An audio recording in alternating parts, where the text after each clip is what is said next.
Boa noite, eu sou Guilherme Macalossi, está começando aqui na RDC TV, mais uma edição do Cruzando as Conversas. Você que está em casa pode nos acompanhar através dos canais 24 e 524 da NET e também dos nossos canais nas redes sociais. Estamos no YouTube, no Facebook, no Twitter, no Instagram. Você também pode mandar a sua mensagem pelo WhatsApp, que está na sua tela. A sua contribuição é fundamental, você é o nosso convidado de honra. Então participe! Na edição de hoje nós vamos falar sobre um tema bastante polêmico. Os rumos da educação no Brasil. Afinal de contas, a educação no Brasil é uma questão ideológica ou de gestão? Nessa semana, o presidente Jair Bolsonaro fez uma modificação que já estava sendo esperada há algum tempo. Vélez Rodrigues estava caindo, sem paraquedas. E finalmente o presidente lhe deu o empurrão final e o substituiu pelo ministro Abraham Weintraub, que agora ocupa o posto do ministério que tem o maior orçamento da esplanada e que era alvo de uma ebulição, demissões, polêmicas, e não estava andando para frente. O presidente tentou sanar isso com essa modificação. Obviamente que desperta o interesse de todos, porque afinal de contas a educação é fundamental para o futuro do país. E para discutir esse assunto, eu convidei na edição de hoje do nosso programa o Tomás Juliano, que é historiador, e também o Jonas Reis, doutor em Políticas e História da Educação, e Dilermando Catânio, que é professor da Universidade Federal do Rio Grande do Sul. Eu queria só fazer um apontamento aqui sobre posicionamentos políticos em relação a debates. Eu acho que nunca ninguém pode se furtar de um debate em virtude da presença de um terceiro. Então fica só esse registro. Tá bem? Muito bem. Senhores, boa noite a todos. É um prazer recebê-los aqui no Cruzando as Conversas. Eu começo pelo Tomás. Tomás, agora dá para se dizer que as coisas vão começar a andar novamente no Ministério da Educação? Ou ainda há apontamentos a se fazer num ministério que nesses últimos 3 meses simplesmente não parou de pé, só se envolveu em polêmicas e todos nós aguardamos que ele tenha um bom encaminhamento? Perfeito. Boa noite. Boa noite, Guilherme. Boa noite aos demais. Boa noite ao público. Bem, antes de mais nada, eu defendo de maneira pessoal, de maneira histórica e historiográfica, o fim do Ministério da Educação. Então, eu não estou no programa para necessariamente defender os projetos ou as nomeações a partir de um estabelecimento de poder que eu sou crítico no que envolve a sua existência, só para que os ouvintes, o público de maneira geral compreendam. O Ministério da Educação, historicamente, ele nasceu em um período da história brasileira, que foi o Estado Novo, e ele parte de uma ideia da concepção de um tipo de brasileiro ideal. O que isso quer dizer é que você tem uma maleabilidade de governos, sejam estes o governo da era Lula ou o governo do período militar, do período Geisel, pegaram 2 governos diferentes, e dentro da existência de um aparelho de Estado chamado Ministério da Educação, você consegue modelar a sua ideia de brasileiro ideal. O que eu defendo de fato é sim a existência de escolas públicas, sem dúvida alguma, a presença do Estado dentro de meios para tornar o país, como o Brasil, que até hoje não tem sequer saneamento básico pleno, um país menos injusto, dentro de uma perspectiva que eu entendo de justiça a partir de um aporte, por exemplo, que é o aporte de São Tomás de Aquino. Pois bem, a partir do momento que eu defendo o fim do Ministério da Educação, fica sempre numa situação, em um limiar, que é, pois bem, como analisar de fato a sua continuidade. Desta maneira, eu trouxe uma frase de George Orwell, só para abrir a minha participação. Em 1984, sua obra clássica, sua obra quase póstuma, em que ele escreveu: não há a menor possibilidade de que ocorram mudanças perceptíveis em nossa geração. Nós somos os mortos. Ou seja, a minha visão no que envolve o Ministério da Educação, partindo da ideia que continuará existindo, uma vez que o que defendo, em certo sentido, defendo do seu ponto de vista intelectual, não do seu ponto de vista militante, é uma análise que eu faço historicamente, pensada em matéria de Brasil, a partir de suas diferentes circunstâncias históricas. Não é uma proposta política? Não, de maneira alguma. É, de fato, uma reflexão sobre um aparelho de Estado que eu entendo como ineficaz e, mais do que isso, eu entendo como totalitário. Pois bem, esta frase de George Orwell e anexo a ela, por exemplo, o Plano Nacional de Educação, que tem a vigência de 2014 a 2024, ou seja, quando nós discutimos questões envolvendo educação, nós precisamos ter essas duas questões bem elucidadas. Primeiro, existe já estabelecido um Plano Nacional de Ensino, leis que são basicamente intocáveis, inclusive se você as critica, você é necessariamente uma pessoa antipática. Fale mal da escola enquanto estrutura, fale mal de uma LDB, dependendo do ambiente, você partem da ideia, os determinados ouvintes, que você é uma espécie de leproso intelectual, que você tem ali alguma coisa quase que, digamos assim, hostil ao pobre, ao vulnerável, qualquer coisa do tipo, sendo que basicamente não é nada disso que você está falando.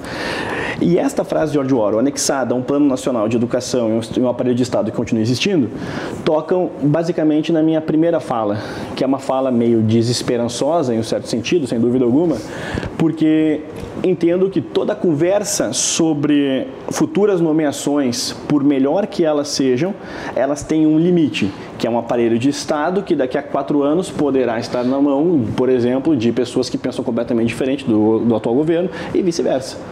Então, é nesse contexto. Então, o problema é a estrutura. Eu parto dessa ideia. Parto sempre desse, digamos... Independente de quem seja nomeado. Exatamente. Então, o Traub não vai fazer a menor diferença. Eu defendo uma proteção prévia ao cidadão e que o cidadão não fique vulnerável às oscilações de governo. Exemplo, eu não quero necessariamente que o meu filho... um modelo de educação descentralizado. Sem dúvida alguma. Em que a escola, de fato, ela seja protagonista para conseguir montar, por exemplo, o seu PPP e todo o seu aparelho institucional em que, de fato, exista uma liberdade docente, discente, etc. Bem.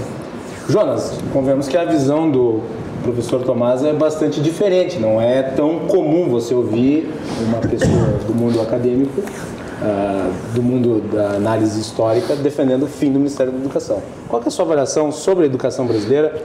E traçando aí um paralelo com o que ele falou também, sobre o Ministério em si e sobre as modificações que ocorreram recentemente. Boa noite. Boa noite, Guilherme. Obrigado pelo convite para estar aqui mais uma vez debatendo, trazendo ideias para comunicar à sociedade, né, pontos de vista, formas da gente enxergar a realidade, analisar como a sociedade está se organizando. O Brasil, ele é uma república e nele tem democracia. E nele tem pleito que as pessoas disputam e tem um presidente estabelecido, né? E ele nomeia, ele pode exonerar, ele pode nomear novos ministros. O primeiro ministro foi um ministro que não foi bem nas colocações, não foi bem nos debates. No dia 2 de janeiro ele já coloca ali, né, uma abertura para livros didáticos podendo ter erros nos livros didáticos. Imagina, um dinheiro público, né, que é um recurso muito grande do Plano Nacional do Livro Didático, e tu tem um ministro que abre espaço para terem erros nesses livros. Então isso é um problema, já parte com um problema, né, de como enxerga a estrutura da coisa pública. E aí uma série de sucessivos equívocos quanto à utilização da caneta ministerial da educação, que é uma das maiores pastas. Depois do Ministério, depois do Ministério da Casa Civil mesmo, que organiza politicamente, que faz os debates, o Ministério da Educação é o que dá as diretrizes de como tu organiza a formação dos cidadãos. Né? Porque todo mundo passa por uma escola, qualquer profissional passa por uma escola. A escola é a estrutura que o Estado moderno construiu e sem essa estrutura nós não estaríamos aqui. Então ela tem sim uma importância, os professores têm uma importância. E aí tu vê várias decisões do ministro, por exemplo, esse que caiu, que é importante a gente colocar, né? Caiu literalmente. Ele colocou lá num certo momento que os alunos deveriam cantar o hino e colocou até o slogan, né, da campanha eleitoral do presidente eleito. Nada contra, foi eleito. Só que é um equívoco confundir o projeto eleitoral, o projeto da campanha, com o cargo de ministro da Educação. Então, misturou as coisas. Então, realmente era um ministro que não podia continuar, porque ele não sabia distinguir o poder do cargo e o poder da candidatura. Ele veio de um ministro que tem uma extensa obra sobre patrimonialismo. A obra central do Vélez Rodrigues é patrimonialismo. E ele tomou iniciativas no Ministério patrimonialistas. Pois é, e lá dentro do Ministério também tu observa vários problemas, né? Há uma disputa interna, não há uma coadunação, não está fechado. Os que dão base para o Bolsonaro estão disputando dentro do próprio governo. Por isso que uma hora um desmente o outro e cai ministro toda hora. Nunca na história do Brasil um ministro durou tanto tempo, tão pouco tempo no cargo, né? Isso é uma coisa a se analisar. Por quê? Uma escolha ruim? As pessoas que estão lá não têm um projeto identitário, não têm o mesmo projeto, estão em disputa internamente? Eu acredito nisso, estão em disputa internamente. Tem uma ala militarista, que está lá dentro do ministério, nomeada, e tem uma ala que trabalha do ponto de vista da ideologia central, que está hoje comandando o ministério, que é uma ideologia anti essa sociedade para mais igualdade, para mais justiça social, que é retomar valores. Que, na verdade, se a gente for analisar, a sociedade ela é feita ideologicamente. Ideologias nos balizam todo momento. Ideologias são um conjunto de valores, de crenças, de concepções, de forma de ser e estar na sociedade. E os sujeitos portadores dessas ideologias ocupam espaços de poder. E hoje nós temos no Ministério da Educação um economista. Nós temos um economista que não entende educação. Talvez entenda de gestão, mas ele entende de economia. Esse é o objeto dele, ele é doutor em economia. Você não acha que um ministério com 200 bilhões de reais de orçamento precisa mais de um gestor do que necessariamente de um professor? O professor pode saber ensinar o alfabeto, mas talvez não saiba fazer alocação de recursos, distribuir tarefas, cobrar resultados, estabelecer metas. Saiu no site do UOL, por exemplo, uma notícia, uma lupa, que eles chamam. Eles pegam as frases antigas dos sujeitos políticos, né, que ocupam espaços políticos, e trabalham em cima se é verdade ou mentira. Por exemplo, o ministro novo, que é o Abraham, ele colocou o seguinte, em determinado espaço, um vídeo do YouTube, numa fala dele. Os estados onde você tem a maior piora no nível de homicídios é o Maranhão, Pará, Bahia, Rio Grande do Sul e Ceará. Falsa colocação dele, antes de entrar no ministério. O único que está nesse rol dos que mais tem homicídios é o Rio Grande do Sul, os outros não. Então, uma análise incorreta da realidade, dos dados, não soube interpretar. Para um economista, deveria saber interpretar, né, os dados, tabelas mínimas. Outra colocação dele, numa palestra que ele deu na Cúpula Conservadora das Américas, no dia 8 de dezembro de 2018. Os países da América Latina têm uma renda per capita parecida como um todo, sempre teve. Falso.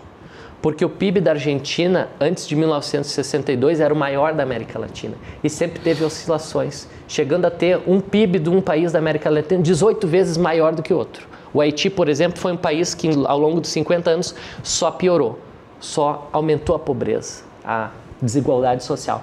Então, mais uma colocação falsa do ministro, né? Errada, equivocada, uma análise equivocada de dados da economia. PIB, tem que entender de PIB. Um economista. Então, tu imagina, se um economista está no Ministério da Educação, não entende da própria área dele, imagina na educação, ele vai entender, por exemplo, a educação brasileira está organizada em educação básica e ensino superior, nessa subdivisão. Depois, na educação básica, tu tem educação infantil, tem ensino fundamental, tem ensino médio. Aí tu tem redes municipais, redes públicas, redes privadas, todas elas legitimadas pela lei, elas podem existir. Elas disputam o mercado e elas orientam a forma de organização de um povo que é 205 milhões de brasileiros. Então, para mim, eu vejo esse ministro, eu estou esperando, vamos ver o que ele vai fazer. De repente vai formar uma equipe boa, vai conseguir organizar, mas do ponto de vista da análise dos dados, de como ele analisa tabelas, e aí falando de gestão, se ele vai fazer a gestão do ministério, ele vai ter que trabalhar com tudo isso e com a maior cifra de dinheiro dos impostos dos brasileiros. Então eu fico um pouco preocupado com isso, né? Isso que está no UOL, não fui eu que estou colocando. Ele está acostumado porque, afinal de contas, ele foi diretor do Banco Votorantim durante muitos anos, diretor-chefe, aliás. Acho que o border do Instituto do Grupo Votorantim não deve achá-lo tão incompetente a ponto de tê-lo mantido no cargo durante tanto tempo. Vamos ver, né? É o comparativo dessa análise de dados que tu fizeste com a carreira dele, que ele manteve na iniciativa privada. Eu gostaria de ouvir também as colocações de Lermando. Bem-vindo e boa noite. Boa noite, Guilherme. Boa noite, Thomas, Jonas. Boa noite a todos os nossos telespectadores e telespectadoras. Muito obrigado pelo convite, Guilherme. É sempre bom debater sobre educação, um tema que nos é tão caro, tão falado em todos os debates, sobretudo em épocas de campanha, mas após as campanhas a gente vê que o tema da educação ele é sempre levado para um lado de um certo senso comum, né? E, aliás, acho que uma das questões fundamentais para a gente começar a debater se a educação no Brasil ela precisa de uma visão ideológica, uma visão de gestão, é pensar que a educação ela também é um campo de conhecimento. Não é por acaso que vocês convidaram a nós, professores, para falar sobre educação. E não convidaram, por exemplo, um economista, né? E aí acho que parte do debate que o Jonas está tentando colocar, ele pode me corrigir se eu estiver equivocado, é exatamente essa. Não se trata do fato do ministro ele ser um economista de formação e ter trabalhado durante muitos anos num banco, né? Ter toda a sua carreira voltada ao mercado financeiro, inclusive algo que é colocado no seu currículo Lattes.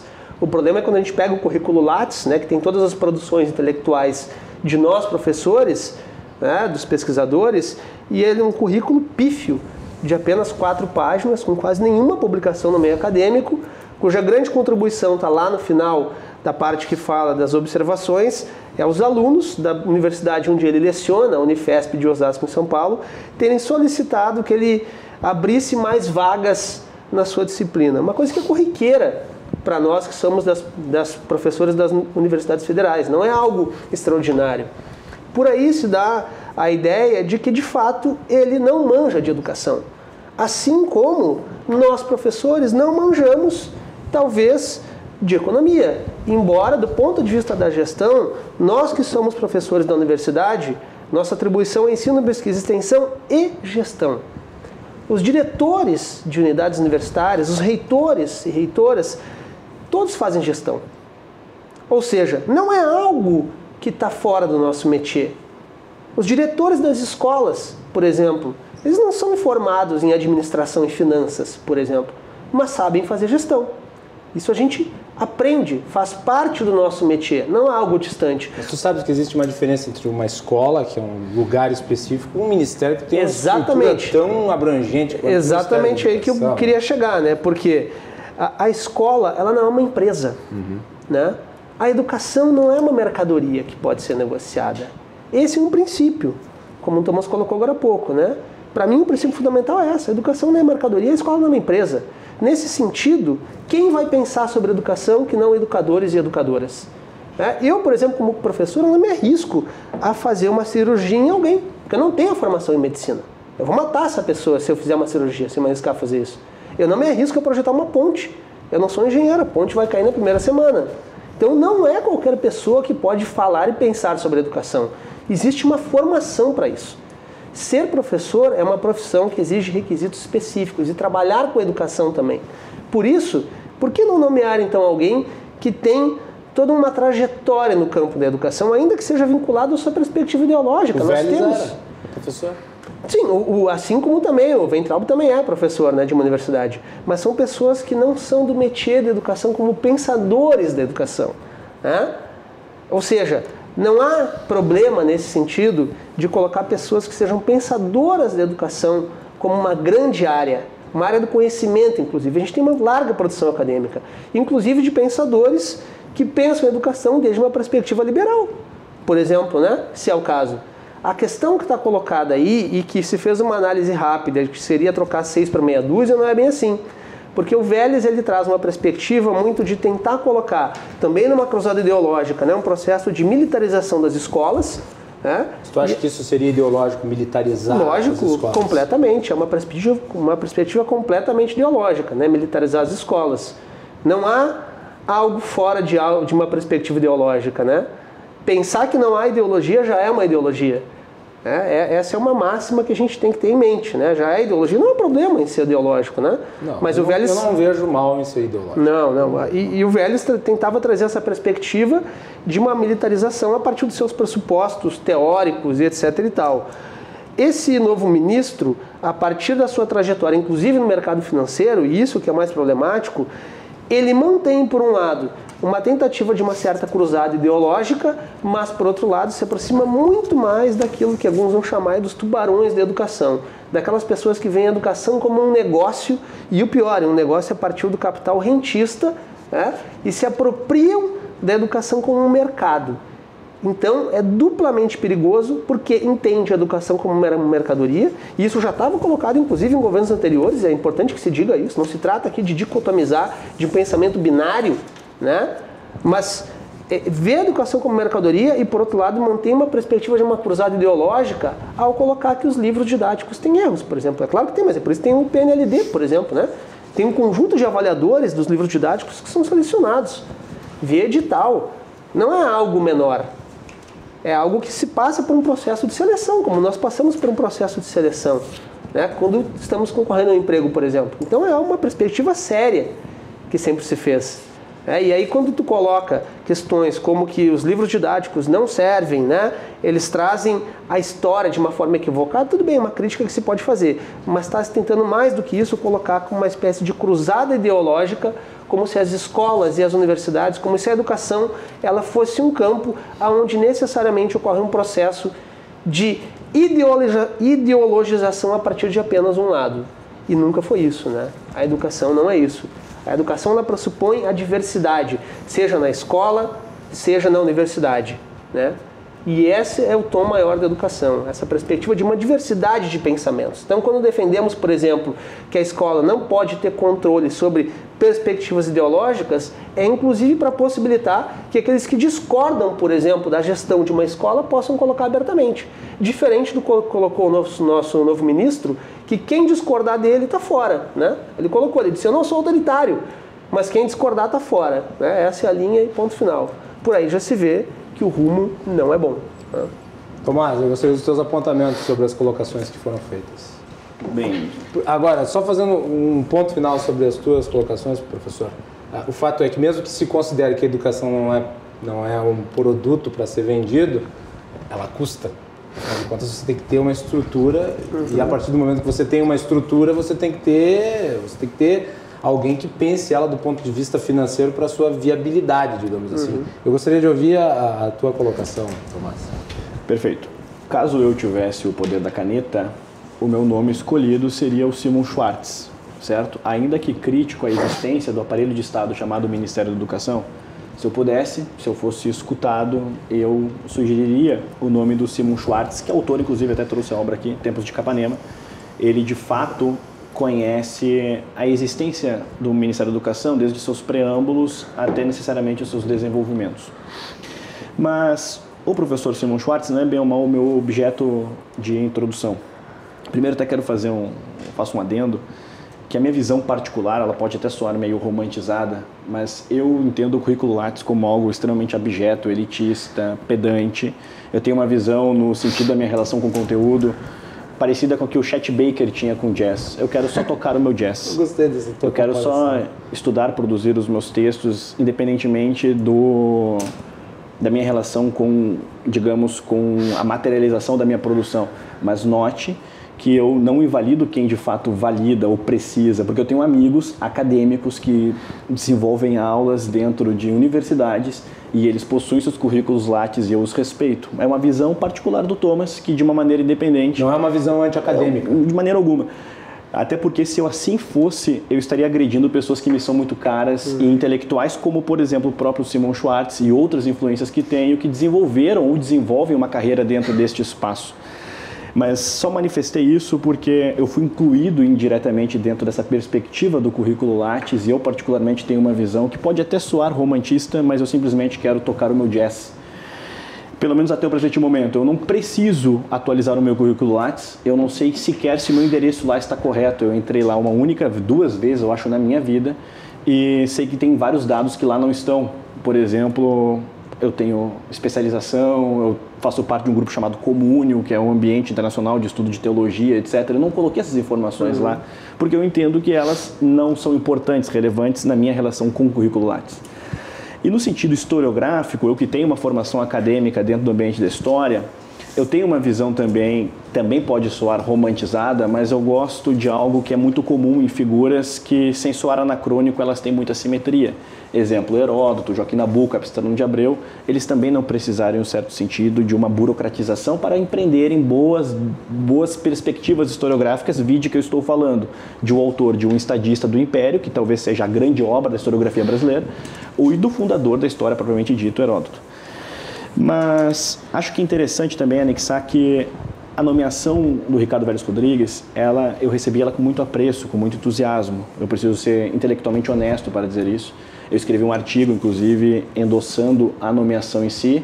E ainda partir da perspectiva dos livros do Exatamente. Na minha concepção de leitor e autor, e isso inclusive partilho uma anedota, quando lancei o Desconstruindo Paulo Freire, uma das primeiras pessoas que eu fiz questão de enviar o exemplar foi de fato o professor Ricardo Vélez Rodrigues, que, assim como o professor Antônio Paim, é uma das minhas referências de pensamento patrimonial brasileiro. E o professor Ricardo Vélez Rodrigues, figura que eu tenho muito apreço e muito respeito, ainda que eu não o conheça pessoalmente, ele, enquanto ministro, ele de fato me decepcionou, mas enquanto intelectual, uma vez que suas obras, etc., elas continuam marcadas no tempo, eu continuo mantendo o mesmo nível de respeito e de admiração. Mas eu recebi, então, portanto... O bom é que ele vai poder voltar a produzir obras. Né? Sem dúvida, eu estou bem animado com isso. Mas, de toda maneira, a sua nomeação ela me causou entusiasmo, e eu sou um cético político, uma vez que sou conservador, justamente pelo fato de que ele conhece o pensamento brasileiro. Ele tem uma obra que eu considero a obra no artigo definido sobre, por exemplo, o castilhismo, que é uma corrente política que marca a história brasileira de Getúlio Vargas ou aqui no nosso estado da própria figura de Júlio de Castilhos.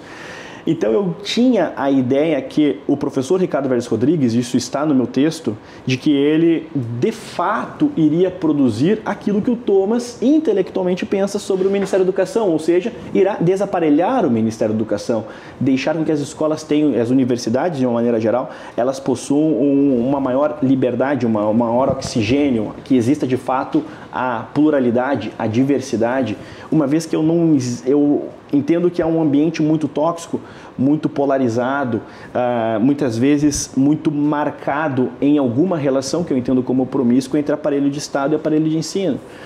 Então eu recebi com entusiasmo. Quanto ao próximo ministro, eu não conheço a sua biografia intelectual e eu não tenho grandes comentários a fazer sobre, de fato, como eu tive acerca do professor Ricardo Vélez Rodrigues sobre a sua nomeação. Não conheço com suficiência.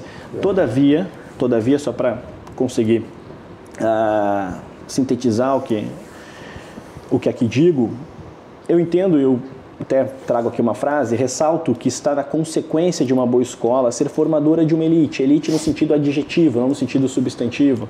Ou seja, você pega um analfabeto e torna ele alfabetizado, ele já consegue defender-se, ele já consegue evoluir. Então eu Salvador da Pátria. Eu entendo que a escola, ela forma naturalmente meios de defesa social, ainda que não seja esta a sua função primeira.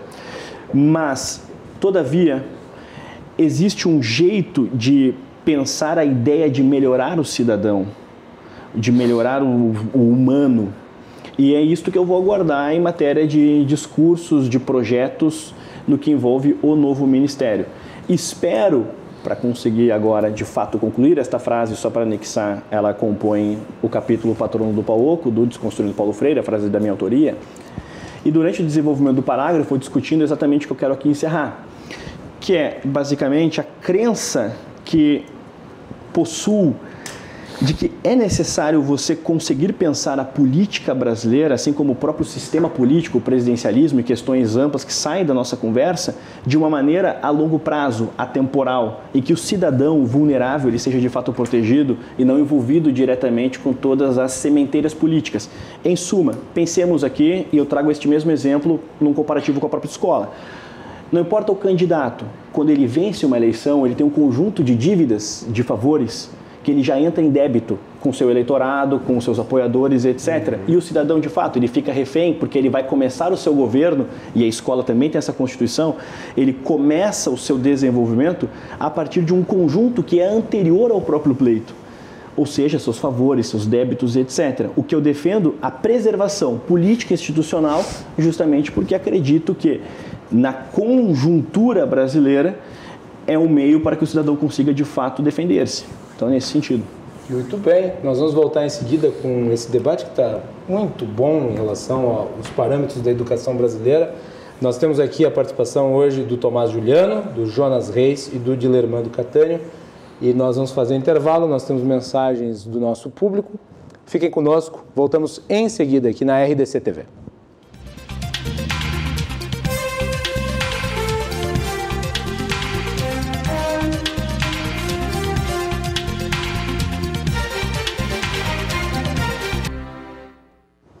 De volta aqui na RDC TV com o Cruzando as Conversas, programa que vai ao ar sempre a partir das 22 horas e 30 minutos depois do Jornal da RDC. E nesta edição nós temos a participação do Tomás Juliano, que é historiador, do Jonas Reis, que é doutor em Políticas e História da Educação, e do Dilermando Catânio, que é professor da Universidade Federal do Rio Grande do Sul. Nós estamos falando sobre a educação no Brasil, uma questão ideológica ou de gestão. E nós temos mensagens do nosso público aqui. Vamos pegar aqui a primeira mensagem. A Iladi está dizendo como é bom ligar a TV e assistir um programa desses. Obrigado, Iladi. Também é muito bom ter a sua audiência. Também nós temos mensagem... por que o professor da URGS diz sobre ideologia nas escolas, nem de um lado nem de outro, se isso é adequado, se isso não é adequado, como erro de português e tal, que isso daí já aconteceu em tempos passados. A Maria Helena Avelini está mandando a mensagem. Muito bem, eu pergunto, né, se é possível a gente viver sem ideologia, né? Acho que essa é a primeira questão. Houve um certo distanciamento do conceito de ideologia para colocar sobre um peso sobre uma certa visão de mundo, como se apenas uma visão de mundo fosse ideológica, né? O Jonas já comentou há pouco aqui exatamente sobre o que significa ideologia, né? Significa um arcabouço de princípios que regem a nossa vida, a nossa forma de pensar. Então, quando a gente está numa escola, isso está permeado de ideologia, né?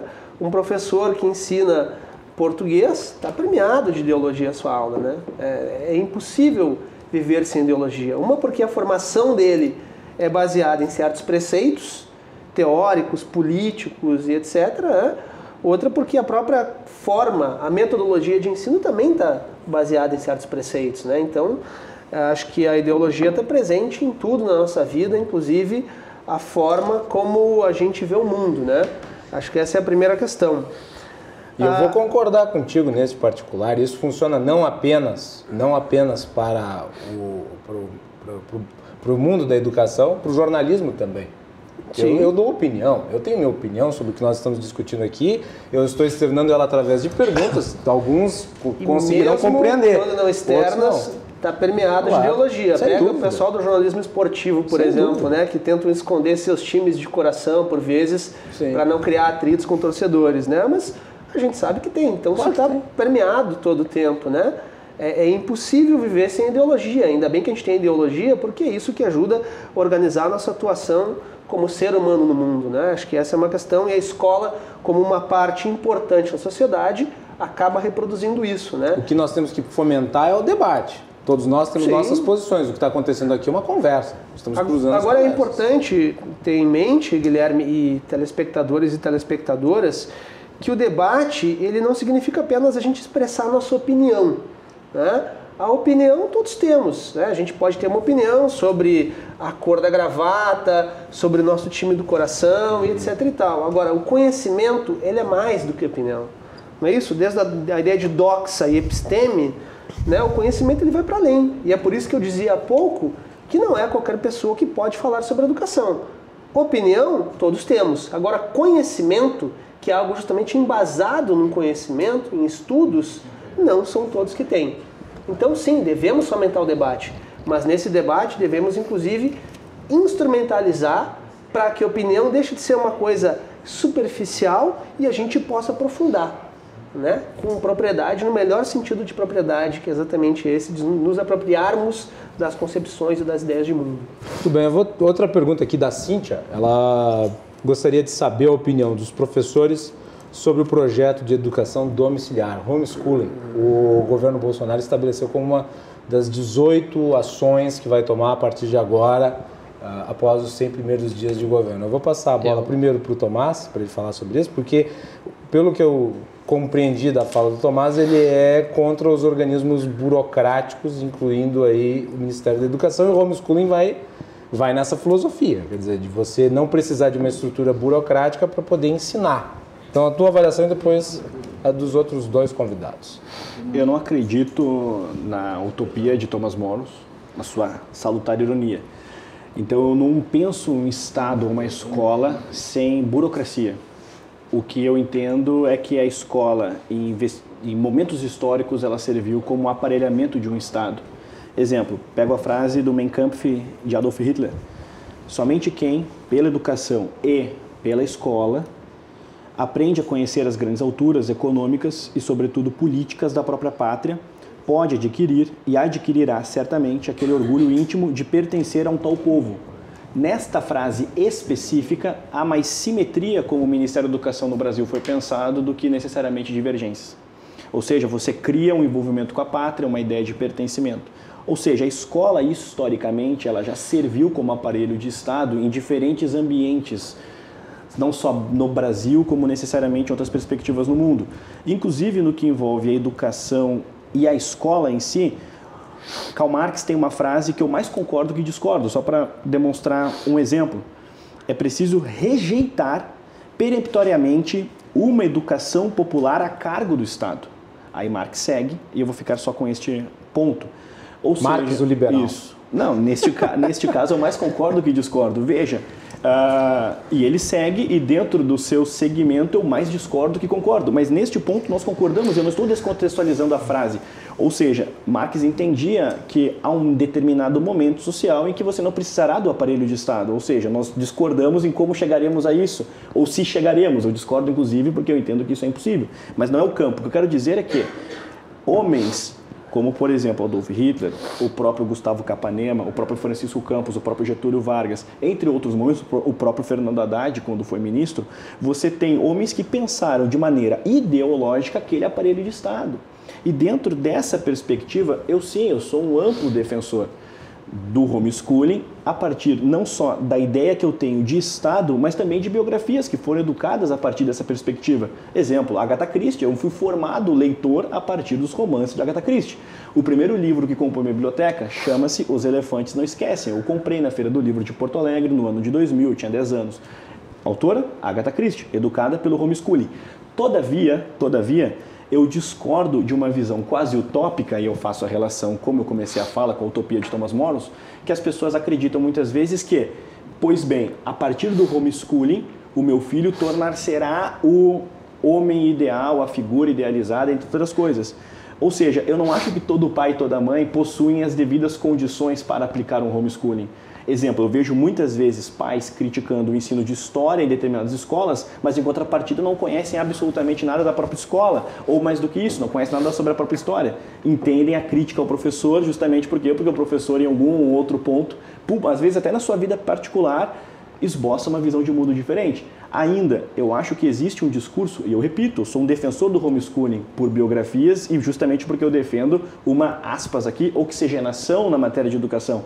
Mas eu vejo pais que muitas vezes dizem que há doutrinação no espaço escolar, todavia nunca leram um PPP da própria escola. Ou seja, há uma manifestação que muitas vezes é verborrágica, é histérica, mas em contrapartida, as questões primeiras na sua relação pai, filho e escola, o pai não desenvolveu. Certa vez, só para concluir, eu fui convidado para dar uma formação para pais homeschoolers. E eu fiz uma pergunta básica, todos eles críticos das escolas. E eu perguntei, vocês sabem o que significa um PCN? Eles não sabiam responder. Ou seja, é muito fácil criticar a escola, mas todavia você não tem os instrumentais básicos para conseguir, de fato, educar e fundamentar a sua proposição. Portanto, eu sim sou um defensor do homeschooling. Todavia, eu não endosso toda a manifestação que eu entendo como histérica, que é a manifestação do contra a escola. Eu sou sim um sujeito que não encaro nem a escola, nem os professores de uma maneira romantizada. Todavia, eu não endosso todo tipo de crítica. É só nesse sentido. É uma opinião cheia de nuances, professor Jonas.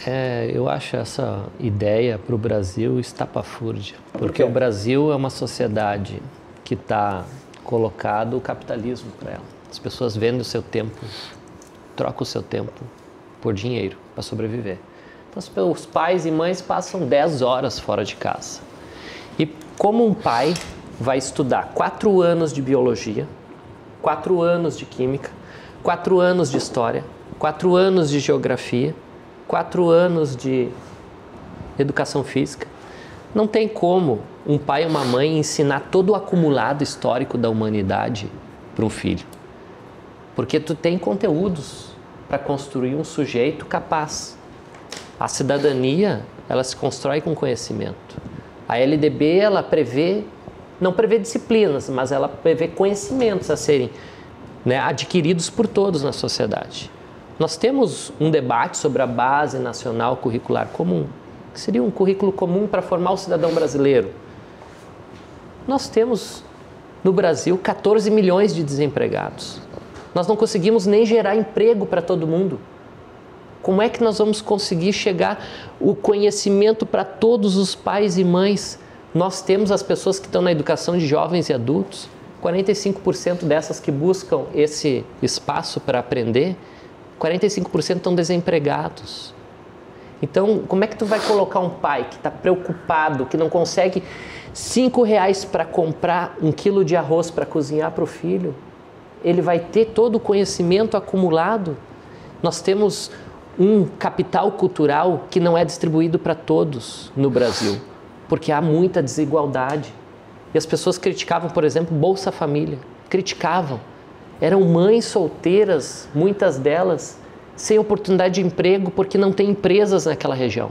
Estou falando aqui Nordeste, estou falando aqui vilas, estou falando aqui periferias, lugares com, por exemplo, violência conflagrada, que as pessoas têm toque de recolher, não têm liberdade para sair, porque o Estado ele não consegue um espaço igual para todos. É uma sociedade de disputa, de meritocracia. E ela é isso, ela tem a meritocracia na sociedade. Então, trabalhar com esse conceito de educação domiciliar, isso seria alguma pessoa, um pai ou uma mãe, que não precisa sair para trabalhar. E aí ele pode consultar uma série de livros e ensinar uma fórmula de Bhaskara, e ensinar um conceito de cidadania, e ensinar, por exemplo, o que foi a ditadura militar, ensinar o que foi o Estado Novo, que tu citaste na fala inicial. Isso, para ser professor de história, tu estudou 4 anos, no mínimo, né? Na universidade, talvez mais.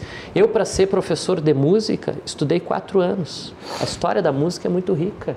A música acompanha a humanidade desde a pré-história.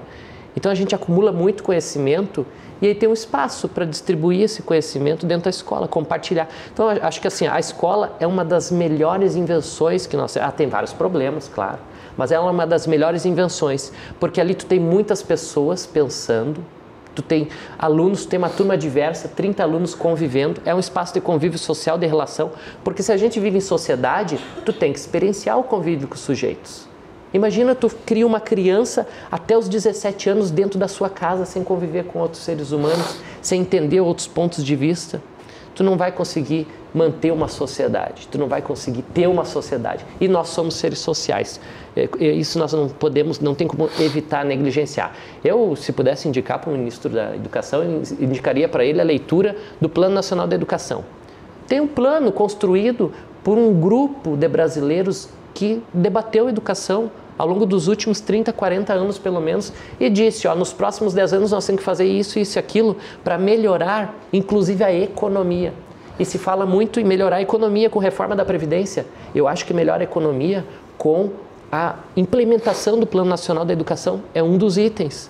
Porque daí tu vai ter um povo com conhecimento científico e tecnológico acumulado, e aí tu vai disputar de igual para igual, por exemplo, com uma Alemanha, e tu não vai ficar refém dos latifundiários brasileiros, que a gente fica só exportando soja e proteína. Então, eu acho que a gente precisa democratizar mais a escola. Acho que esse seria um grande caminho. O conhecimento foi construído pela humanidade, está nos livros. Aí tem vários livros na minha frente. E eu acho que isso tem que ser disponibilizado para as pessoas. E aí tu consegue isso com a especificação do saber. Eu preciso ter um professor de geografia, porque eu sou professor de música. Não impede que os pais contratem professores para darem aulas para os seus filhos em casa. Mas olha só a situação. Nós temos 14 milhões de desempregados. Nós temos mais 50 milhões de pessoas sem carteira assinada, que é no informal que se chama, ganhando menos de um salário mínimo às vezes. Então, nesse cenário, as pessoas não têm dinheiro para comprar comida, remédio, plano de saúde, transporte. Elas não terão para contratar um professor, porque é contratar um profissional, manter um salário. Então, é um cenário difícil. O Brasil precisa... Professor, porque uma parte da sociedade não pode contratar um professor, a outra parte que pode deve ser impedida de contratar? Não tem problema. O problema é que o ministro da Educação ele não tem que debater o que menos de 1% da população pode adquirir. Ele tem que debater o que o grosso da sociedade adquire, porque ele responde por um orçamento recolhido do bolso de todos que trabalham. Todos que trabalham pagam impostos. Nós temos uma carga tributária de 45% do consumo. Tinha que ter uma reforma tributária, claro, mas esse debate não é nosso aqui. Nós temos metas, IDEB, tem que aumentar, tem que melhorar, mas isso se faz com gestão. Se eles não fizerem gestão e ficarem debatendo essas coisas pequenas, por exemplo, educação domiciliar, não, o debate é qual é a qualidade da educação que nós queremos. Está caindo a qualidade, começou a cair. Por quê? Congelaram por 20 anos investimento em educação. Não se faz educação sem dinheiro. Como é que eu vou pagar um professor? Para mim, pagar um professor bom, tem que ter um salário adequado. Tanto é que a rede federal de ensino é a que melhor o IDEB é. O melhor IDEB está na rede federal de ensino, os institutos federais. Isso foi um grande achado. Eu acho que o ministro da Educação, por exemplo, ele poderia ampliar essa rede. Pegar escolas de ensino médio do estado e federalizar elas. Porque daí tu paga um professor bem, tu tem o melhor profissional que vai ter tempo inclusive para estudar. Porque se tu não estuda, tu congela no tempo. Nós temos pessoas que ficam no tempo porque o salário é tão frágil que ele de manhã dá aula, de tarde dá aula e de noite ele vai dirigir Uber para complementar a renda porque ele ganha muito pouco e aí ele não consegue consumir porque a sociedade é do consumo, as pessoas querem consumir. Então, tu tem que ter uma adequação salarial, tem que ter uma formação continuada. Isso o Ministério deveria fazer e está acabando com esses programas. Por exemplo, está mexendo com as bolsas de pós-graduação. A pós-graduação é onde o professor consegue estudar sobre a sua prática. Isso é importantíssimo, fomentar a educação. Eles estão achando que agora fomentar educação só nas áreas duras, por exemplo, engenharia. Não, a gente sem educadores, sem formadores da cidadania, nós não vamos ter engenheiros bons. Nós vamos trabalhar daí na perspectiva de 200 anos atrás, que eu tinha que trazer um engenheiro da Europa para construir um Instituto Flores da Cunha, por exemplo, que foi um prédio. Foi construído em Porto Alegre, que é uma escola, uma instituição de ensino. Nós temos que ter profissionais bons aqui. Temos que ter pessoas que tenham conhecimento e produzam. Para isso tem que investir em ciência e tecnologia. E não tem como fomentar a ciência e tecnologia sem melhorar a educação. Isso é preciso acontecer. E melhora a educação implementando, por exemplo, o Plano Nacional de Educação, que ele leu 2014-2024. Por exemplo, na ampliação do acesso à educação infantil, nós estamos atrasados. É preciso tocar isso. Nós temos só em Porto Alegre 5.000 crianças sem vaga na educação infantil. Sem vaga. Isso precisa, alguém tem que ser responsabilizado por isso. O ministro tem que vir fazer uma reunião ou o prefeito tem que fazer uma reunião com ele. Estou falando de uma capital. Imaginem o Brasil como um todo. Consigo falar da capital porque eu sou professor do município também. Então, nós temos vários problemas que são da ordem de gestão. É preciso fazer gestão e parar, por exemplo, no Ministério de falar que é a ideologia de gênero, não queremos isso, queremos aquilo. Eles têm que conformar o que o Estado brasileiro precisa fazer, que é utilizar o recurso financeiro da população para melhorar a economia, gerar emprego e não ficarem nesse debate que eles estão colocando de mudar a reforma da Previdência. Essa reforma que eles querem fazer, no Chile deu errado. 53% dos idosos ganham menos de $82 de salário, ou seja, menos que um salário mínimo da região lá. Então, se tem conhecimento, se o Ministério, por exemplo, da Economia, que está na mão do Guedes, tiver o conhecimento histórico, ele vai ver que esse plano deu errado no Chile e tu não pode repetir isso aqui. Por isso a importância da educação, a importância do conhecimento científico, que o professor colocou muito bem. Conhecimento científico é porque tu tem um método rigoroso, que tu pega um objetivo, né? Tu tem uma pergunta para responder e tu vai responder ela com base na racionalidade e não em achismos. Aí a gente pode perceber que nós podemos chegar num caminho melhor no Brasil. Do contrário, nós vamos nos tornar um Chile, que o índice de idosos que se suicidam é o maior da humanidade, de todas as nações, está no Chile. Muita gente que vai para o Chile e acha que é bonito o país. Por causa dessa reforma. Eles fizeram uma micro-reforma em 2008, por exemplo, que já melhorou, botou um piso solidário, mas nem chega perto de um salário mínimo. Imagina todos os idosos da nação brasileira, daqui 10, 15 anos, vivendo com menos de um salário mínimo. Se hoje com salário mínimo eles não conseguem manter saúde, manter educação, porque tu tem idosos com 65, 70 anos de idade no centro, vendendo pão para complementar a renda, no centro fazendo brechó, porque o salário mínimo da Previdência brasileira já não consegue sustentar o aposentado do Brasil. E eles querem reduzir e achatar mais ainda. Então tem um problema que eu enxergo no governo Bolsonaro, que são quadros que têm uma imbricação ideológica, conseguem uma projeção com falas, com debates, mas eles não têm o conhecimento científico para estar naquele cargo. Muitos deles, não estou dizendo todos, mas muitos deles. E isso é perigoso para o Brasil. Eu acho que o Brasil está numa aventura, e é uma aventura que não é boa para o futuro. Inclusive, os empresários estão percebendo isso. Antes do encerramento do bloco, professor. Muito bem, eu sou um crítico ao projeto de escolarização em casa, o homeschooling, né, como estão chamando. Primeiro, acho que inclusive o anúncio hoje demonstra que o Ministério, ele, por um lado, ele joga para a torcida, né, tenta ainda trazer esse plano ideológico ao dizer que a educação nas escolas ela é doutrinadora, ideologizada e etc. e tal. E por outro lado, foge do debate principal, que é exatamente o investimento na educação, sobretudo na educação pública, né? E eu sou um crítico também porque eu sou um professor formador de professores e professoras, né? Eu trabalho com isso, dou aula no curso de licenciatura para formar professores. E é interessante isso quando as pessoas colocam, assim, de maneira geral, quando nos apresentamos, tu é professor, nossa, o professor deveria ganhar igual no Japão, né? Deveria ser profissional que tem o melhor salário e tal. Muitas pessoas colocam isso no dia a dia. No entanto, quando um professor e uma professora faz greve para reivindicar melhores salários, boa parte da sociedade se coloca contra isso, né? No entanto, boa parte das pessoas sequer presencia o que é cotidiano de uma escola. E aí vem uma questão fundamental. Se a gente quer pensar numa escolarização que é feita em casa, quantos pais e quantas mães vão na escola dos filhos? E eu nem digo conhecer o PPP da escola, que é um instrumento básico de gestão, inclusive. Mas ir na escola para pegar o boletim dos filhos, para conversar com os professores e professoras, conversar com a direção. Você acha que esse pai vai ser um homeschooler? Ué, por que não? Mas dentro da proposta que está colocada. Ele não tem interesse na educação do filho. Por que ele vai ensinar o filho em casa? Mas ele não está interessado porque ele reproduz uma série de ideias que são senso comum, que não tem nenhuma base, nenhum lastro do ponto de vista do conhecimento. E aqui eu não quero parecer arrogante de colocar que a ciência é algo que está acima do conhecimento popular, né? Muito pelo contrário, sou um crítico a isso. Inclusive sou um crítico à ideia do produtivismo, por exemplo, né? Quando eu citei o Lattes, né? Acho que não deve ser uma lógica produtivista justamente porque a educação, né, e a ciência não são mercadorias. Então, acho que é uma questão fundamental. Mas quando a gente toca nessa questão de que é uma cortina de fumaça, pode ser uma cortina de fumaça, é porque o debate fundamental é exatamente sobre salário e condições de trabalho.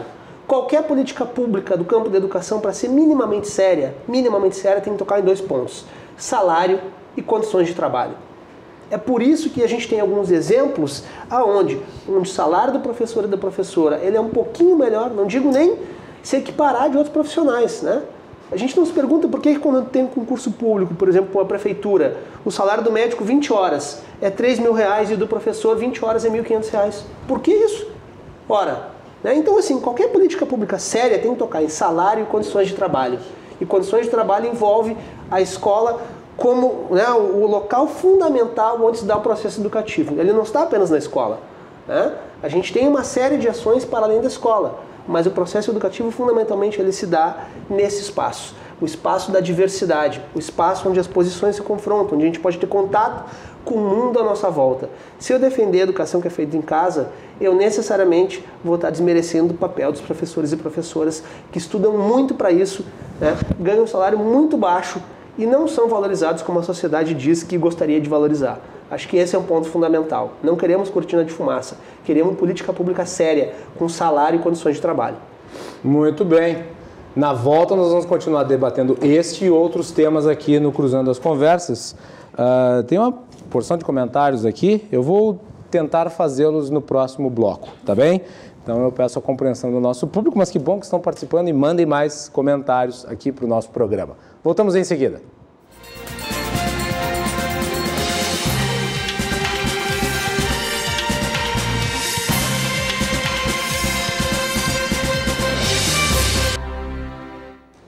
Estamos de volta aqui na RDC TV com o Cruzando as Conversas. Na edição de hoje estamos debatendo os rumos da educação brasileira. A educação é uma questão ideológica, de gestão? É uma pergunta que nós estamos fazendo e convidamos você que está nos assistindo a mandar a sua contribuição através do comentário, da observação, da mensagem para as nossas redes sociais, no Facebook, a mensagem vai passar embaixo aí na tela, no WhatsApp você manda, a gente lê aqui. Então, contribua, sua participação é importante. Na edição de hoje do nosso programa, nós temos o Tomás Juliano, que é historiador, o Jonas Reis, doutor em Políticas e História da Educação, e o Dilermando Catânio, que é professor na Universidade Federal do Rio Grande do Sul. Nós estamos com várias perguntas aqui, eu vou tentar colocá-las ao fim do programa, e daí vocês falam rapidamente. Eu tenho uma que eu acho que é importante colocar. O fato que me parece claro, e eu já escrevi já um pouco sobre isso também, é que a educação nesses últimos 30, 40 anos, ela produziu um fosso.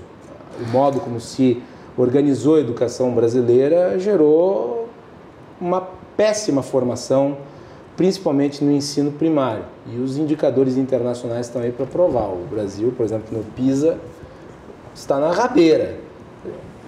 Esta absurdidade que trava o desenvolvimento, eu concordo que a educação ela é fundamental para gerar o desenvolvimento econômico, social. Ela não me parece ter uma perspectiva de melhora nem no médio nem no longo prazo. Quais são os fatores que influenciam e que podem gerar ou podem reformar esse ambiente danoso que infelizmente nós nos encontramos? Tomás. Bem, é uma pergunta complexa, né? Eu sei. E eu gosto desse tipo de pergunta. Há algumas pessoas que, até com perspectivas que eu não, evidentemente não concordo, mas é aquele ambiente salutar de uma boa conversa com os seus respectivos autores.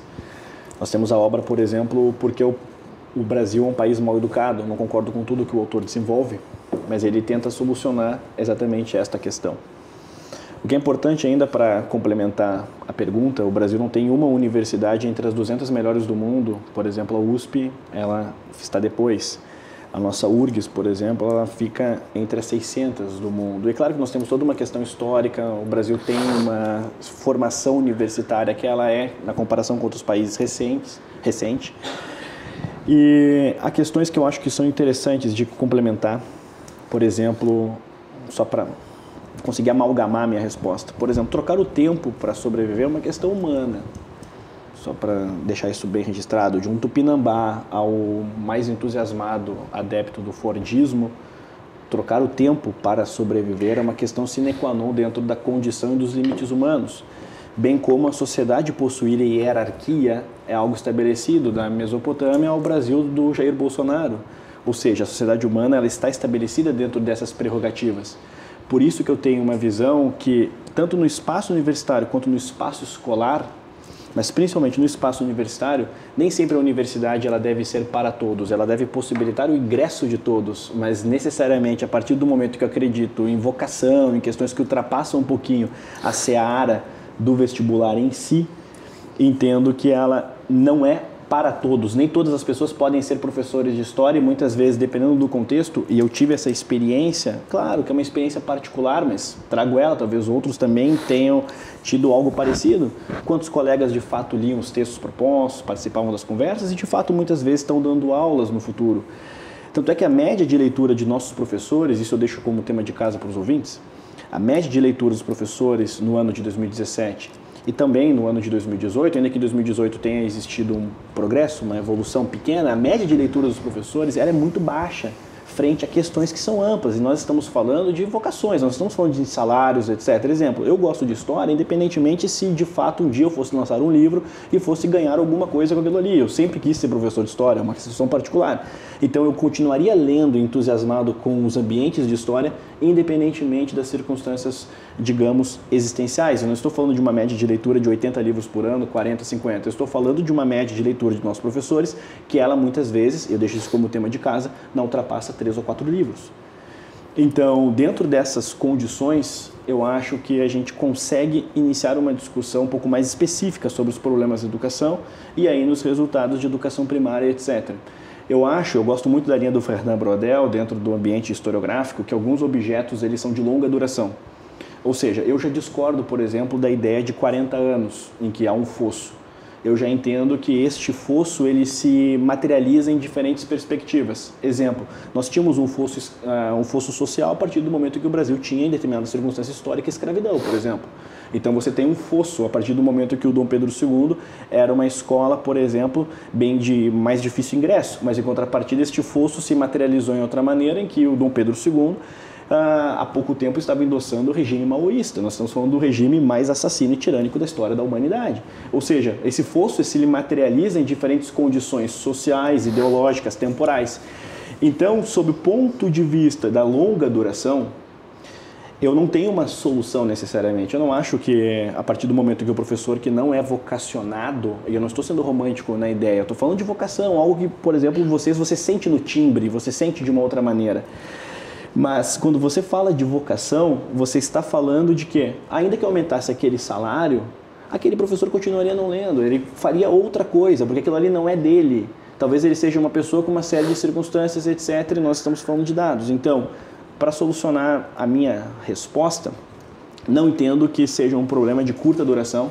Eu expando a ideia de fosso, eu acho que ele se materializou em outros momentos, em outras circunstâncias. Ademais, o Brasil tem graves problemas em matéria de resultados, citaste o PISA, concordo, é um vexame. Não apenas o PISA, sim, o PISA é um. Sim, com o orçamento que possui, com a história de desenvolvimento. Isso é o mais impressionante, porque o investimento, o orçamento aumentou.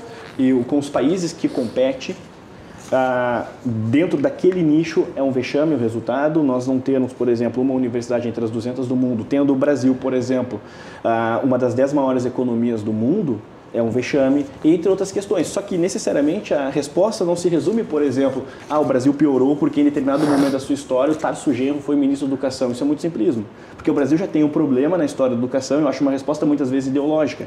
Ou seja, você tem uma resposta que vai acusar, por exemplo, mas houve o Ricardo Vélez nomeado, houve o Tarso Genro, a nossa educação piorou a partir dali. Eu já acho que o Brasil tem 200 anos, e durante estes 200 anos de matéria, de ideias de escola, esse fosso se materializou em diferentes perspectivas e com as redefinições que o país passou a ter, o problema da escola ele se materializou de uma outra maneira. E ele toca, para sintetizar, desde os problemas vocacionais, na minha perspectiva, até mesmo, por exemplo, problemas de longa duração histórica. Então a resposta ela vem muito disso. Não existe uma fórmula pronta a partir do momento que você tem países tão diferentes dentro do mesmo país. Eu tenho o privilégio profissional, eu gosto de fazer isso, de conhecer cidades do Brasil, de visitar as áreas mais populares. Eu tenho o privilégio de conhecer o agreste nordestino, eu tenho o privilégio de conhecer áreas vulneráveis do Rio Grande do Sul e por aí vai. Eu viajo e eu gosto de fazer isso, esse itinerário humano. Então eu conheço o Brasil profundo usando a definição, por exemplo, do Caio Prado Júnior. Todavia, a ideia de Brasil profundo, ela precisa ser ampliada justamente pelo quê? Não vai ser por uma caneta ou por uma solução que toca em problemas muitas vezes urbanos que você solucionará algo que em longa duração é tão problemático. Então, nesse sentido. Professor de Lermando agora, vou fazer uma inversão aqui na roda. Muito Depois bem. eu passo para o Jonas. Tá certo, acho que eu defendo uma universidade popular e uma educação popular. Não significa que eu seja um freiriano, embora admire e ache a obra do Paulo Freire muito importante, né? Certa feita nós fizemos um debate na universidade colocando um diálogo entre Paulo Freire e Ivan Illich, por exemplo, um teórico que pressupôs uma sociedade desescolarizada para debater exatamente se a educação se faz na escola ou não. Né? Tem que fazer um debate com o Tomás, ele escreveu um livro contra o Paulo. Sabendo exatamente disso, né? Mas colocando que num debate mais profundo de uma crítica ao Estado, mas não a partir de uma perspectiva liberal, embora eu respeite a perspectiva liberal, mas de uma perspectiva talvez mais libertária e autônoma, né? Então são debates que têm que ser feitos. E quando a gente fala que a escola é por excelência esse espaço da aprendizagem, isso não quer dizer que a gente não tenha outras iniciativas igualmente importantes para a formação dos cidadãos e dos sujeitos. Né? A educação popular pressupõe isso. Né? Então não se trata de fazer mais uma vez um binarismo, aí, não estamos falando aí do 0-1, né, da informática. Eu achei interessante que o Tomás citou a USP, por exemplo, que é uma universidade brasileira que está melhor em todos os índices. Né? É uma universidade que sempre teve historicamente um orçamento grande e, mais do que isso, teve autonomia para gerir esse orçamento. Então, não é por acaso que a USP se coloca como uma universidade de ponta no Brasil, se não no mundo, pelo menos no Brasil e na América Latina, né? Mais uma vez, é uma questão de investimento e de, nesse caso, dar autonomia à universidade. Mas às vezes mais dinheiro não pode ser necessariamente mais dinheiro mal gerido? Depende, o que é mal gerido? Sei. Né? Porque mal gerido, há perspectivas que compreendem, bom, se não vem para a minha classe, para onde eu estou, é mal gerido. Por exemplo, a Universidade Federal do Rio de Janeiro tem um grande investimento.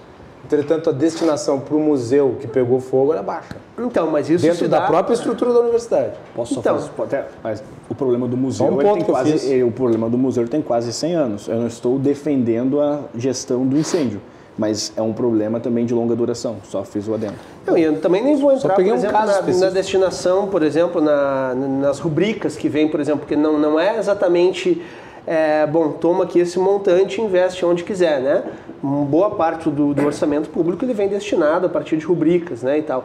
Então tem essa questão também. Mas acho que uma questão fundamental para pensar a gestão é que no caso das universidades, e isso deveria ser também no caso das redes públicas de ensino, esse orçamento ele é debatido amplamente entre os membros da comunidade. Isso para mim é uma boa gestão. Aquilo que é debatido de forma ampla, que é de fato, a partir de um pressuposto de uma democracia de fato, ele necessariamente é uma boa gestão. Ainda que no debate a minha perspectiva possa ser derrotada. Mas se ele foi amplamente debatido, essa é uma boa gestão. Por isso que, mais uma vez, eu posso ter investimento, mas posso ter uma destinação que já veio pronta, ou a partir de um grupo que concentra o poder, por exemplo, isso foi para uma área que de repente não era mais necessária. Se há de fato autonomia e democracia na gestão, é uma boa gestão. Por isso que eu coloquei, a partir de pensar, por exemplo, a escola ou a educação de maneira mais ampla, a partir de uma perspectiva não somente do Estado. Agora, na realidade que a gente vive, o Estado é sim muito importante para investir. É um instrumento capaz de fazer investimento para que se possa, por exemplo, pensando na educação popular, fazer com que as pessoas se libertem da sua condição de opressão historicamente colocada. Isso não é simples, isso não é rápido, mas é por isso que quando se coloca numa educação libertadora, emancipadora, tem sim que ter muito investimento. Isso quer dizer que eu estou colocando a sociedade num espectro mais à esquerda? Não necessariamente. Mas eu estou dando condições para que as pessoas se libertem das suas condições, porque a realidade objetiva, e aí se o Thomas tem o privilégio de conhecer o Brasil profundo, eu sou professor de geografia e nós fazemos trabalhos de campo e a viagem está no nosso DNA, e não é necessariamente uma viagem turística, eu sei que as que tu fazes também não são, né? Para conhecer esse Brasil profundo, a gente vai ver que essa realidade clama por investimento público, né? Investimento, para usar uma linguagem um tanto mais economicista, né? Para que as pessoas possam se libertar dessa condição. Uma última questão, se tu me permites, é que eu compreendo a ideia de vocação, né? E não sou contrário a ela. Agora, falando especificamente, né, dos professores, esse sujeito aí fundamental do campo da educação, dos professores e professoras, se confunde a ideia de vocação com trabalhar por amor. Isso é um equívoco grotesco, né? Então sim, eu posso ter a vocação, embora compreenda que boa parte dos alunos que entram nos cursos de licenciatura, os cursos de formação de professores, eles não entrem porque eles acham que têm a vocação de serem professores. Não foi o meu caso, por exemplo, né? Eu entrei pensando em ser bacharel, geógrafo. Depois me formei professor, ou seja, ninguém nasce professor, torna-se professor. Mas para que mais pessoas queiram tornar-se professores, é fundamental, mais uma vez, salário e condições de trabalho. Por isso, eu posso até trabalhar com amor, mas por amor, quem trabalha por amor, gente? Então essa é uma questão fundamental quando se fala no investimento na educação, sobretudo na educação pública, mas também na privada, né? Quem é que trabalha por amor? Eu posso trabalhar com amor. Então não é como um certo governador já disse certa vez, quem faz isso é porque trabalha por amor, então tem que se contentar com um salário baixo. Ora, quem que trabalha por amor? Então posso sim trabalhar com amor, com vontade, com ganas, mas certamente se eu tiver salário, aí sim eu vou estar muito mais preparado para me qualificar ainda mais. Vou ter mais tempo para ler os textos, né? A realidade, o cotidiano de um professor, sobretudo da escola pública, da educação básica, ela é cruel, gente. São fins de semana, corrigindo, preparando, são madrugadas. né? Boa parte das pessoas não tem noção do que é isso. Então, como é que eu vou cobrar que um professor tenha leitura, ele possa se preparar adequadamente para dar uma boa aula, se ele tem que se desdobrar em 3, né? Tem que trabalhar 60 horas semanais? Quem é que consegue trabalhar bem, com profundidade, trabalhando 60 horas semanais? Né? E ainda toda a rotina e toda a dinâmica de casa, por exemplo. Então, necessariamente, se a gente não pensar que professor é uma profissão, que a pessoa se torna professor e qualificar a partir de salário e condições de trabalho, a educação vai por esse caminho que tu falou. Não é por acaso que a popularização, aliás, a democratização do acesso à educação básica ao longo do século XX, ela veio acompanhada de uma precarização. Porque o investimento não se manteve à mesma altura. Então, sim, de fato, se nós tivéssemos talvez 10% do PIB para a educação, talvez não estaríamos nesse cenário. Mas não existe uma prescrição constitucional de limites de investimento? Então, esse é um dos problemas, né, que quer se tirar agora. Já começa, por exemplo, no cenário recente, né, com a emenda constitucional 95 de 2016, que coloca um teto de gastos para isso, né, entendendo como gasto. Isso é um problema gravíssimo. Então não há como dizer que defende a educação defendendo a emenda constitucional 95, por exemplo. Né, são coisas que são contraditórias. Não há como pensar nesse sentido. Então sim, deveria ter muito mais investimento em educação a partir dos diversos governos nas diversas escalas, né, federal, estadual e municipal. Isso é um ponto que eu gostaria de passar para o Jonas, para ele, para falar agora na sua manifestação. A centralização de recursos também não é um problema para a educação? Dentro dessa tua pergunta, vou respondê-la, eu só queria ler mais uma frase do novo ministro. Então, vale. O que o Brasil gasta com a educação é no mesmo patamar do que os países que estão em boas posições gastam. Exagerado. Isso foi o UOL que fez a pesquisa. E eu vou só ler aqui. Os gastos do Brasil com a educação eram em 2015 3,8 mil dólares. E os países da OCDE gastavam em média 9,4 mil. Quase 3 vezes mais. Então, assim, é um valor que o Brasil gasta muito pouco. Então, se diz que se gasta muito pouco e se tem um resultado baixo. Então, tu precisa colocar mais recurso. Nós temos avançado. Em 2005, por exemplo... menos, talvez, o resultado é melhor. Mas na verdade nós estamos trabalhando aqui com os países desenvolvidos. Os desenvolvidos investem mais que o Brasil em educação, por isso se mantém desenvolvidos. E o Brasil não consegue ir lá porque não bota um aporte de recursos. E aí congela por 20 anos o investimento em educação. Não adianta ficar debatendo o conteúdo do livro didático só, se tu não vai ter nem dinheiro para comprar um livro didático adequado, ou tu não vai ter dinheiro para sustentar uma massa de professores que aumente seu índice de leitura. Não tem como aumentar índice de leitura com o sujeito que trabalha 60 horas. 60 mil professores da rede estadual do Rio Grande do Sul, mais da metade deles ou trabalha 60 horas na educação ou faz um segundo trabalho para complementar a renda. Essa é a realidade. Então, por exemplo, no IDEB, que é o Índice de Desenvolvimento da Educação Básica Brasileira, em 2005, era o total nas séries iniciais, que aprendiam matemática e português, era 3,8. Hoje, 2017, é 5,8. Quer dizer, aumentou muito, melhorou muito, porque teve um aporte de recursos grande nas séries iniciais, no ciclo de alfabetização. Então, nós temos menos analfabetos do que nós tínhamos no passado. Só que nós precisamos empurrar esse pessoal para frente, o pessoal precisa aprender mais. Então, o índice dos anos finais de conclusão de 9 anos do ensino fundamental precisa melhorar, porque eles não ampliam tanto quanto da educação dos anos iniciais. O que aconteceu nos anos iniciais? Tu tinha o programa, por exemplo, Mais Educação, que trabalhava a escola em tempo integral. Tu trabalhava outros conteúdos. Por exemplo, aprender música, que é a minha área, ajuda na matemática. A música ajuda muito no raciocínio lógico, né? Tu imagina um baterista, tem que ter muito cálculo, muita precisão. E isso ajuda a desenvolver o ser humano. Então a escola é desenvolver o ser humano. Então se tu não tem uma escola que trabalha o sujeito em todas as dimensões, tu vai ter uma escola precarizada. O que eles estão colocando para o futuro do Brasil é uma escola precarizada. Uma escola que as pessoas vão aprender menos português e matemática porque não vão ter outros conteúdos também.